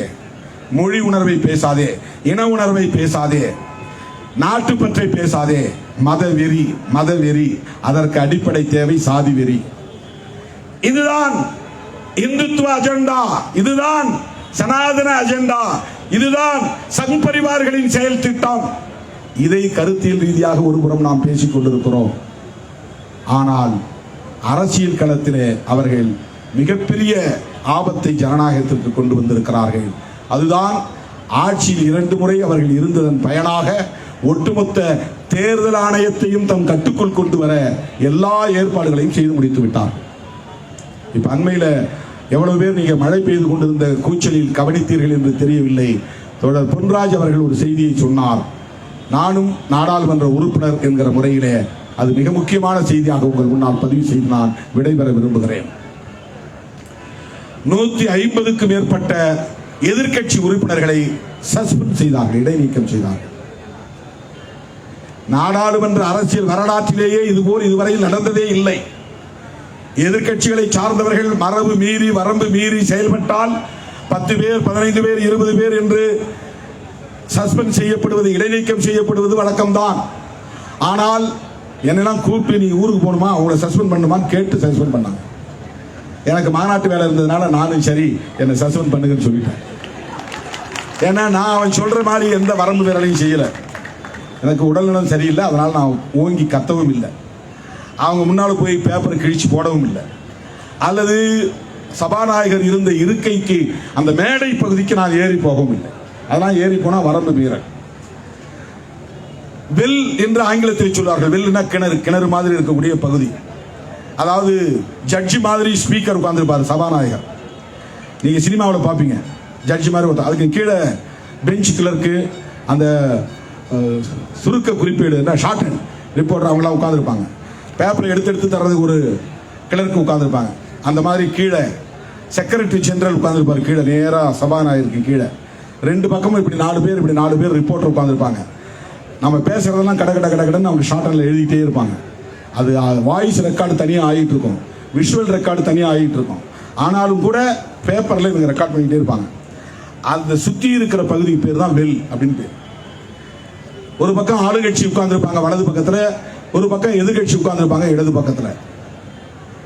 அவங்களுக்கு இருக்கிற சீட்ல உட்கார்ந்து என்ன வேணாலும் கோஷம் போடலாம், கீழே இறங்கி வரக்கூடாதுங்கிறது அவை மரபு. ஆனால் இறங்கி வந்து கோஷம் போடுவது, குரல் எழுப்புவது, பிளக்கார்ட்ஸ் பிடிப்பது, இது ஒரு உறுப்பினருக்கான சுதந்திரமாக மரபு அடிப்படையில் அனுமதிக்கப்பட்டிருக்கிறது. செய்யக்கூடாது, ஆனால் செய்யலாம். கை வைக்க கூடாது, எம்பி மேல கை வைக்க கூடாது. இங்க சட்டமன்றம்னா அந்த செக்யூரிட்டிலாம் வந்து குண்டு கட்ட தூக்கி கையும் காலையும் பிடிச்சி தூக்கிட்டு வந்து வெளியே போட்டுருவாங்க. கத்திக்கிட்டே இருந்தா, கூச்சல் போட்டுக்கிட்டே இருந்தா, நடுவில் மையடத்துக்கு போனா தூக்கிட்டு போய் வெளியே போட்டுருவாங்க. சபாநாயகரே சொல்லுவாரு, அவங்களை அப்புறப்படுத்துங்க, தூக்கி வெளியே போடுங்கன்றார். எங்க சட்டமன்றத்தில், பார்லிமெண்ட்ல எவ்வளவு நேரம் கத்திக்கிட்டே இருந்தாலும், கூச்சல் போட்டுக்கிட்டே இருந்தாலும், நாடாளுமன்ற உறுப்பினர்கள் மீது அந்த அவை காவலர்கள் யாரும் வந்து கை வைக்க கூடாது, டச் பண்ணவே கூடாது, வெளியே தூக்கி போட முடியாது. அது மரபு மீறல் தான், சட்ட மீறல் தான், விதி மீறல் தான். ஆனாலும் அந்த உறுப்பினருக்கு சுதந்திரம் இருக்கிறது, கை வைக்க முடியாது. இதுவரையில் பழைய நாடாளுமன்ற கட்டிடத்தில் இப்படி நடந்திருக்கிறது. தொடர்ந்து அவங்க எதிர்கட்சியா இருக்கும் போது கத்துவாங்க, காங்கிரஸ் எதிர்கட்சியா இருக்கும் போது கோஷம் போடுவாங்க, அவங்களும் கத்துவாங்க. இது எதிர்கட்சிகளுக்கு இருக்கிற சுதந்திரம். இப்போ ஏன் இதை செய்தார்கள் என்றால் அதுதான் ரொம்ப முக்கியமானது. இதெல்லாம் நுட்பம், எல்லாவற்றிலும் ஒரு அரசியல் இருக்கிறது. மல்லிகார்ஜுன் கார்கே அவர்கள் ராஜ்யசபாவில் இருக்கிறார். ஆனா இந்த கூட்டணிக்கு அவர் தான் அங்க ஃப்ளோர் லீடர்ஸை வழி நடத்துறார். 2 அவை இருக்கு இல்லையா, மக்களவை மாநிலங்களவை. 2 அவையில் இருக்கிற கூட்டணி கட்சிக்கு ஒவ்வொரு கட்சிக்கும் ஒரு தலைவர் இருக்கிறாங்க, ஃப்ளோர் லீடர்னு அவங்களுக்கு பேர். அந்த தலைவர்களின் கூட்டம் ஒவ்வொரு நாளும் 10:45 மணிக்கு 10:30 மணிக்கு மல்லிகார்ஜுன் கார்கே அவர்களின் அலுவலகத்திலே பாராளுமன்ற வளாகத்திற்குள்ளேயே நடக்கும். அப்ப அந்த கூட்டத்தில் என்ன பேசி முடிவு பண்ணோம்னா, இந்த முறை அவருடைய வீட்டில் நடந்துச்சு. என்ன பேசி முடிவு பண்ணோம்னா, ஜாயிண்ட் பார்லிமெண்டரி கமிட்டி 2 அவையினுடைய உறுப்பினர்களும் அடங்கிய ஒரு குழுவை நியமித்து அந்த குழுவின் விவாதத்திற்கு கலந்தாய்வுக்கு இந்த 3 குற்றவியல் சட்டங்கள், 3 குற்றவியல் சட்டம், எலெக்ஷன் கமிஷனுக்கு தனி சட்டம், IPC Indian penal code, evidence act Indian evidence act, இன்னொன்று கிரிமினல் ப்ரொசீஜர் கோட். இந்த 3 சட்டங்களுக்கு பேர் வந்து கிரிமினல் லாஸ். கிரிமினல் லாஸ்னா குற்றவியல் சட்டங்கள். கிரிமினல் ப்ரொசீஜர் கோட் ஒரு கோர்ட் எப்படி செயல்படணும், நீதிபதி எப்படி செயல்படணும், மனு எப்படி தாக்கல் பண்ணணும், அபிடவிட் எப்படி தாக்கல் பண்ணணும், பெயில் பெட்டிஷன் எப்படி போடணும், அதுக்கெல்லாம் செக்ஷன் வாரியா சொல்லியிருப்பான். அதான் கிரிமினல் ப்ரொசீஜர் கோடு. இந்தியன் பீனல் கோடு எது எது குற்றம், அதுக்கு என்னென்ன தண்டனை. 300 குற்றம், கொலை குற்றம். 302 அது கொலை குற்றத்திற்கான தண்டனை வழங்குகிற பிரிவு செக்ஷன். 299 வேறொன்னு கொலை குற்றமா செய்யல, இப்படி தட்டனை கீழே விழுந்து செத்து போயிட்டான், அது கல்பபிள் ஹோமிசைட் அப்படின்னு அது விளக்கம் சொல்லும். 299 இப்படி ஒவ்வொரு செக்ஷனும் குற்றத்தை பற்றி சொல்லுவது, அதுக்கு தண்டனையை சொல்லுவது. அதுதான் ஐபிசி இந்தியன் பீனல் கோட். இதை என்ன பண்றான், பேரை மாத்திரானா. ஏன்னா இது பிரிட்டிஷ் காலத்தில் வச்ச பேரான். அதனால இப்ப ஏதோ வாயில நுழையாத சமஸ்கிருத பேரை கொண்டு வந்தார். அது 4-5 முறை சொல்லி சொல்லி பார்த்தா எனக்கு வாய்க்கு வரல. இந்தியன்கிறத பாரதியன் மாத்திரான், நீதிங்கிறத வந்து நியாயான் மாத்திரான். சன்னிகாவா சென்னிகாவா சன்ஹிதா, சன்ஹித சங்கீதா இல்ல சன்ஹிதா, அத வந்து சட்டம்ன்றான். அது என்னென்ன பேரு இங்க அட்வொகேட்ஸ் சொல்றாங்க. எவிடன்ஸ்ங்கிறத சாட்சியான்றான். Bharatiya Sakshya Sanhita, Indian evidence act. அதான் எல்லாருக்குமே தெரியும், ஜட்ஜுக்கும் தெரியும், கோர்ட்டுக்கும் தெரியும், கிளைண்ட்டு கூட தெரியும். இவன் வந்து சமஸ்கிருதத்தில் மாத்துறான். என்ன தேவை?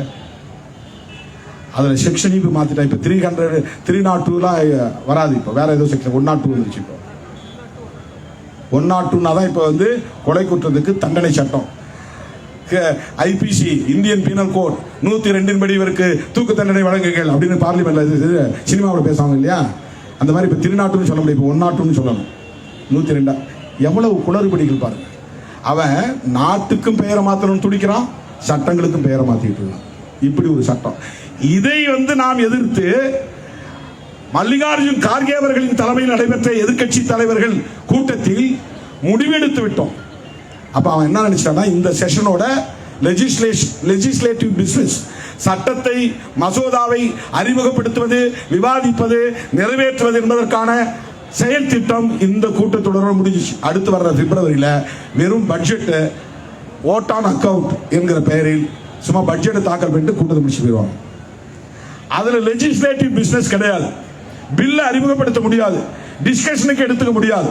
கிட்டத்தட்ட டெக்னிக்கலி ஸ்பீக்கிங், முறைப்படி சொல்ல வேண்டுமானால் இதுதான் கடைசி கூட்டத்தொடர். அதனால இந்த கூட்டத்தொடரிலேயே அவர் நினைக்கக்கூடிய சட்டங்களை எல்லாம் நிறைவேற்ற வேண்டும். எதிர்க்கட்சிகள் எதிர்ப்பு தெரிவித்து கூச்சல் குழப்பம் உண்டாகி நிறைவேற்ற முடியாமல் போய்விட்டால் என்ன செய்வது என்கிற அச்சம் மேலிட்டதனால் அவன் ஒரு முடிவெடுத்து 153 பேரை வெளியேற்றிட்டான். வெளியேற்றிட்டு இந்த சட்டங்கள்லாம் அவன் பாஸ் பண்ணிட்டான். எதிர்ப்பே இல்லாமல், எதிர்க்கட்சிகளே இல்லாமல் நிறைவேற்றிவிட்டான். அதுல ஒரு சட்டம் தான் எலெக்ஷன் கமிஷன் சம்பந்தமான ஒரு பில். அது என்ன பில்லுனா, எலெக்ஷன் கமிஷன்ல சீஃப் எலெக்ஷன் கமிஷனர் நியமிக்கணும், எலெக்ஷன் கமிஷனர் நியமிக்கணும், நியமிப்பதற்கு ஒரு குழு போடணும், செலெக்ஷன் கமிட்டி. இப்ப விசியை நியமிக்கிறதுக்கு ஒரு பேனல் போடுறாங்க, செலக்ட் கமிட்டின்னு சொல்லுவாங்க. அது அந்த மாதிரி எலெக்ஷன் கமிஷனர், சீஃப் கமிஷனரையும் நியமிப்பதற்கு ஒரு குழு போடணும். அந்த குழுவுல 3 உறுப்பினர்கள் இருப்பாங்க. அந்த 3 உறுப்பினர்கள் ஒருத்தர் பிரதமர், இன்னொருத்தர் எதிர்க்கட்சி தலைவர், மூணாவதா ஒரு ஆள் யாருன்னா உச்ச நீதிமன்றத்தின் தலைமை நீதிபதி, சீஃப் ஜஸ்டிஸ் ஆஃப் இந்தியா. அவர் தான் முக்கியமான பதவிகள்லாம் பதவி பிரமாணம் எடுக்க வைக்கிறவர், பதவி ஏற்பிலே உட்கார்றது மிக உயர்ந்த பதவி, சீஃப் ஜஸ்டிஸ் ஆஃப் இந்தியா. இந்த 3 பேரும் இடம்பெறுகிற செலக்ஷன் கமிட்டி தான் சீஃப் எலெக்ஷன் கமிஷனர் யார் என்பதை தீர்மானிக்க வேண்டும். எலெக்ஷன் கமிஷனர்களையும் தீர்மானிக்க வேண்டும். அந்த அதிகாரம் தருகிற ஒரு சட்டம் இருக்கிறது. உச்சநீதிமன்ற வழிகாட்டுதலின்படி அந்த சட்டம் ஏற்கனவே நிறைவேற்றப்பட்டு நடைமுறையில் இருக்கிறது. அந்த சட்டத்தில் அவன் மாத்திரம் எதற்காக மாத்திரான்னா, எதிர்கட்சி தலைவர் இல்லைன்னு அவனால் சொல்ல முடியாது. பிரைம் மினிஸ்டர் ஏற்கனவே இருக்கிறார். இப்போ சீஃப் ஜஸ்டிஸ் ஆஃப் இந்தியா ஒரு ஆளை போட்டா அந்த ஆள் சில நேரங்களில் நேர்மையான ஆட்கள் இருக்கிறாங்க, துணிச்சலான ஆட்கள் இருக்கிறாங்க. ரஞ்சன் கோகாய் பற்றி சொன்னார். அவர் அயோத்தியாவுக்கு தீர்ப்பு கொடுத்தவர், இன்னும் சில வழக்குகளில், முக்கியமான வழக்குகளில் தீர்ப்பு கொடுத்தவர். அதனால்தான் இப்ப அவர் பிஜேபி எம்பியாவும் ஆகியிருக்கிறார். கடைசி புகலிடம், கடைசி நாம் போய் நிற்கிற கையெழுந்துகிற இடம் உச்ச நீதிமன்றம் தான். தீர்ப்பு நீதி தரக்கூடிய கடைசி இடம். அங்க இருக்கிறவங்க கடவுளுக்கு சமம் என்று மக்கள் நம்புகிறார்கள். அவங்க வாயிலிருந்து வரக்கூடிய ஒவ்வொன்றும் கடவுள் சொல்லுகிற தீர்ப்பு எந்த களங்கமும் இல்லாததாக இருக்க வேண்டும், எது நீதியோ அதைத்தான் அவர்கள் அறிவிக்க வேண்டும் என்கிற நம்பிக்கை, நம்பகத்தன்மை உருவாக்கப்பட்டிருக்கிறது. அந்த இடத்துல இருக்கிறவங்க எப்போதாவது சில நேரங்களில் நேர்மை திறம் உள்ளவர்களாகவும் இருக்கிறார்கள். அப்படி இருந்தா இவர்கள் விரும்புகிறபடி சீஃப் எலெக்ஷன் கமிஷனர் போட முடியாது. ஏன் இவன் விரும்புகிறபடி சீஃப் எலெக்ஷன் கமிஷனர் போடணும்? இவன் விரும்புகிறபடி இவிஎம் சில வேலைகளை செய்ய வேண்டும், தில்லுமுள்ளு வேலைகளை செய்ய வேண்டும். சீஃப் எலெக்ஷன் கமிஷனருடைய ஒப்புதல் இருந்தால்தான் அதை பண்ண முடியும். அவங்க உடந்தையா இருந்தால்தான் அதை பண்ண முடியும். அவங்க ஒத்துழைத்தாதான் அதை செய்ய முடியும். அப்ப சீஃப் எலெக்ஷன் கமிஷனரை நியமிக்கக்கூடிய செலக்ஷன் கமிட்டியில் தங்களுக்கு வேண்டியவர்கள் மட்டுமே பெரும்பான்மையானவர்களாக இருக்க வேண்டும். 3 பேர்ல 2 பேர் இருந்தா பெரும்பான்மை. ஒரு ஆள் பிரைம் மினிஸ்டர், இன்னொரு ஆள் தனக்கு வேண்டியவர், தான் சொல்லுவதை மட்டுமே செய்யக்கூடிய நம்பகத்தன்மை உள்ள ஒரு ஆள் வேண்டும். அவர் சீஃப் ஜஸ்டிஸ் ஆஃப் இந்தியா அப்படி இருக்க வாய்ப்பு இல்லை. சில நேரங்களில் மாறது வாய்ப்பு இருக்கு. எல்லாருமே அப்படி ஏமாந்து விடக்கூடியவர்களாக இருக்க மாட்டார்கள். அதனால் இந்த சட்டத்தை மாத்துறோம். என்ன சட்டத்தை மாத்துறாங்கன்னா, ஏற்கனவே இருந்த சட்டத்துக்கு பதிலாக மாத்திட்டு பிரைம் மினிஸ்டர், லா மினிஸ்டர், கேபினெட் மினிஸ்டர், ஒரு கேபினெட் மினிஸ்டர் கட்டாயம் இருக்க வேண்டும், எதிர்கட்சி தலைவர் 3 பேர். இப்ப சட்டத்தை அப்படி மாத்திட்டாங்க.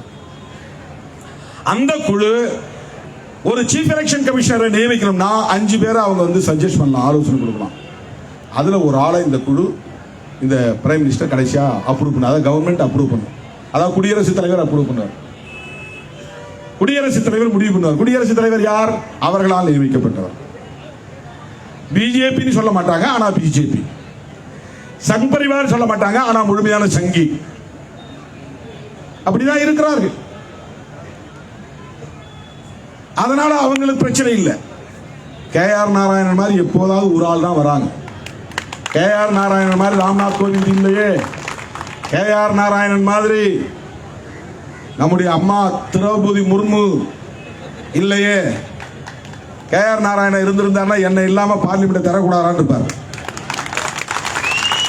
என்ன ஏன் கூப்பிடல கூப்பிட்டு கேட்பார். அந்த பங்கன் நடத்த விட்டுருக்க மாட்டார். நிறைய சட்டங்களை அப்ப காங்கிரஸ் கவர்மெண்ட்லயே நிறைய சட்டங்களை திருப்பி எடுப்பற துணிச்சலை பெற்றவராக இருந்தவர் KR நாராயணன். வெங்கடாச்சலையா கமிஷன் ஒரு கமிஷன் போட்டாங்க வாஜ்பாய் காலத்துல. அரசமைப்பு சட்டத்தில் திருத்தம் கொண்டு வரணும், அதை அனலைஸ் பண்ணணும், அதுல மாற்றங்களை கொண்டு வரணுங்கிறதுக்காக அம்பேத்கர் எழுதிய அரசமைப்பு சட்டத்துக்குள்ள மாற்றங்களை கொண்டு வருவதற்கென்று ஒரு கமிட்டி போடப்பட்டது. வாஜ்பாய் போட்டார். அது கொடுத்த அறிக்கையை தூக்கி போட்டார் KR நாராயணன். அம்பேத்கரை விட பெரிய ஆட்களா நீங்க? அந்த அறிக்கையை தூக்கி போட்டார். அந்த இடத்துல ராம்நாத் கோவிந்த் இருந்திருந்தா அந்த அறிக்கைக்கு அப்ரூவல் கொடுத்திருப்பார். அந்த அறிக்கை ஒப்படைக்கப்பட்ட இடத்துல திரௌபதி முர்மு இருந்திருந்தால் ஒப்புதல் கொடுத்திருப்பார். KR நாராயணன் 100% அம்பேத்கரைட், 100% அவர் ஒரு அம்பேத்கரியவாதி. அப்படி ஒரு சிலர் எப்போது வருவாங்க.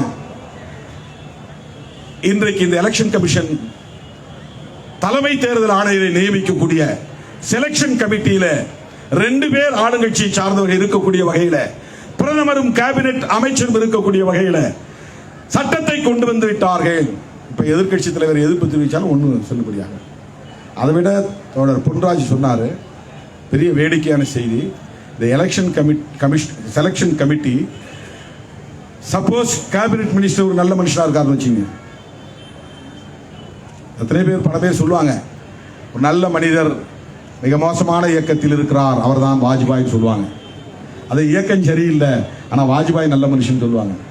அந்த மாதிரி கேபினெட் மினிஸ்டர் யாராவது வாஜ்பாய் மாதிரி ஒரு நல்ல மனிதர், நம்முடைய பார்வையில் வாஜ்பாய் நல்ல மனிதர் கிடையாது, அவர் சங் பரிவார் தான். ரொம்ப கைண்டா பேசுவார், பழகுவார், கொஞ்சம் எத்திக்ஸ் அதெல்லாம் பின்பற்றுவார் அப்படின்னு ஒரு நல்ல பேர் அவருக்கு உண்டு. அது ஒரு புறம். ஆனால் கோர் அஜெண்டான்னு வரும்போது, அடிப்படையான மாற்றம் வரும்போது சங் பரிவார்களின் திட்டத்துக்கு அவர் ஒத்துழைப்பார். அதுதான் யதார்த்தமா நாம் புரிஞ்சு வேண்டிய செய்தி.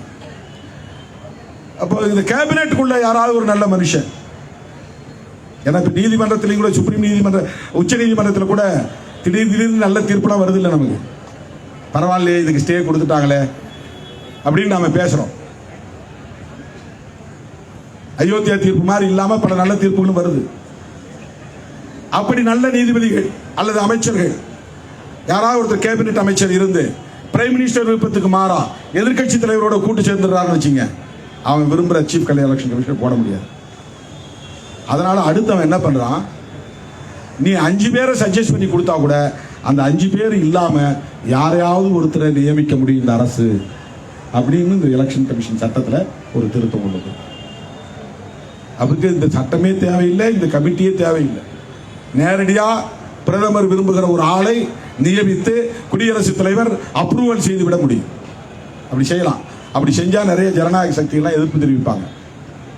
பொது தளத்தில் திமுக, கம்யூனிஸ்ட் போன்ற எதிர்கட்சிகள், காங்கிரஸ் போன்ற எதிர்கட்சிகள் எதிர்ப்பு தெரிவிப்பதை தாண்டி பொதுவாக எவ்வளவு பேர் மனித உரிமைகளுக்காகவும் ஜனநாயகத்திற்காகவும் குரல் கொடுக்கிறவர்கள் இருக்கிறார்கள். அப்படித்தான் கொல்லப்பட்டார்கள் பேராசிரியர் கல்புர்கி, கௌரி லங்கேஷ், இவங்கெல்லாம் எந்த கட்சியும் கிடையாது, பொதுவாக பேசக்கூடியவர்கள் தான்.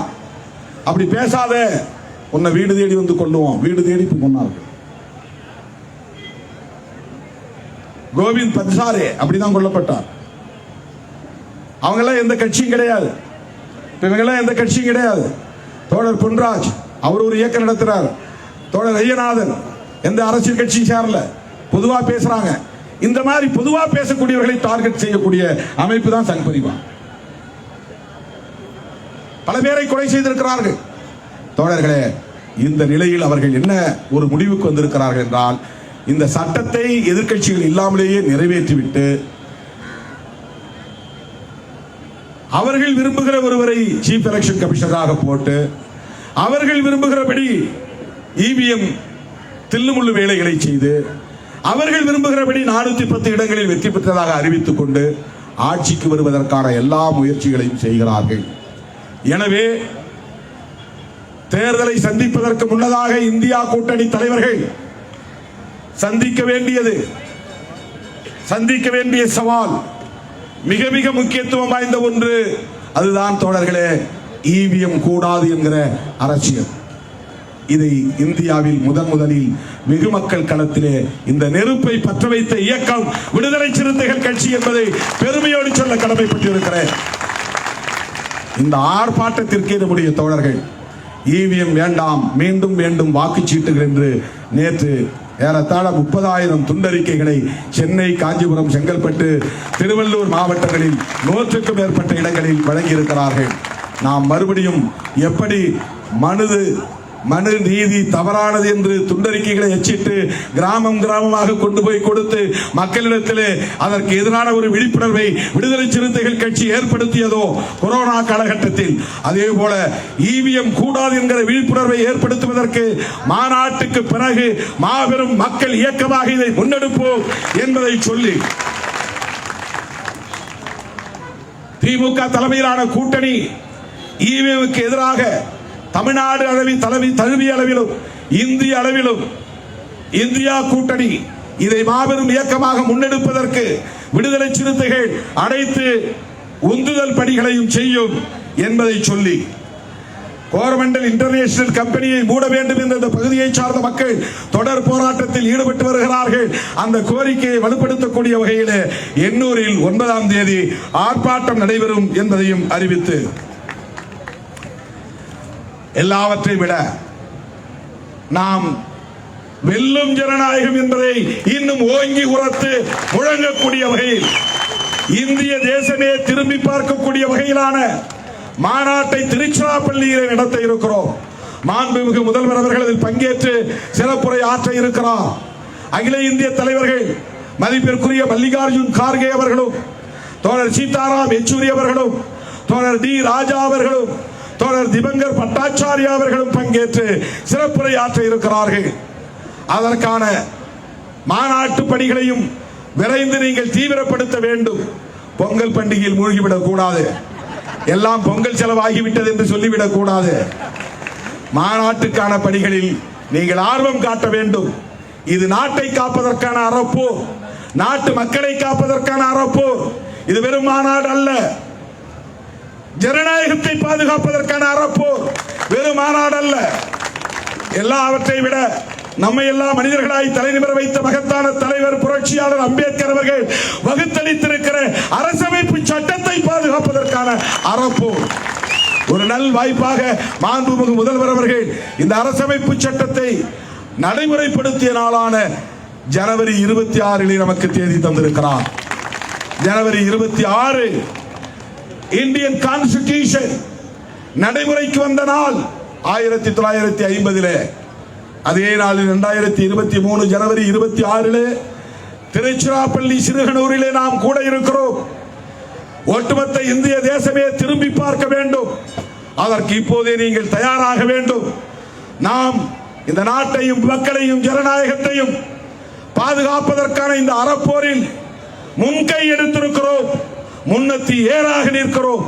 அது மாபெரும் வெற்றி பெற வேண்டும் என்று சொல்லி என் அழைப்பை ஏற்று ஓடோடி வந்த என் உயிரின் உயிரான விடுதலை சிறுத்தைகள் அனைவருக்கும் என்னுடைய நெஞ்சார்ந்த நன்றியை தெரிவித்து, தோழமை கட்சி தலைவர்களுக்கும் எனது நன்றியை தெரிவித்து, இங்கே வருகை தந்த இந்த கொட்டு மழையிலும் கூட பொருட்படுத்தாமல் அமர்ந்து இந்த நிகழ்ச்சியை சிறப்பித்த பெண்களுக்கு, தாய்மார்களுக்கு என்னுடைய நெஞ்சார்ந்த நன்றியை தெரிவித்து முடிக்கிறேன். நன்றி, வணக்கம்.